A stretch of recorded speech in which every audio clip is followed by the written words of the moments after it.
Anyone can rebuild their low back, regardless of age, injury history, or background, but you have to start gentle enough. Level 1, back extension iso hold, slowly building up to handle 2 minutes without any issue. Level 2, single leg iso hold, taking one leg out of the machine.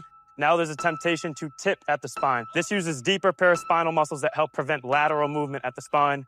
Building up to 1 minute each leg is the goal for this level. Level 3, hinge reps. Starting assisted, and then you can go hands-free, going down only as deep as you can while keeping a flat back, increasing the stretch on the hamstrings, but not bending the back yet. Level 4, full decompress reps, letting the spine open up, decompress, then recompress with strength at the top. The end goal is to get to 30 full range reps.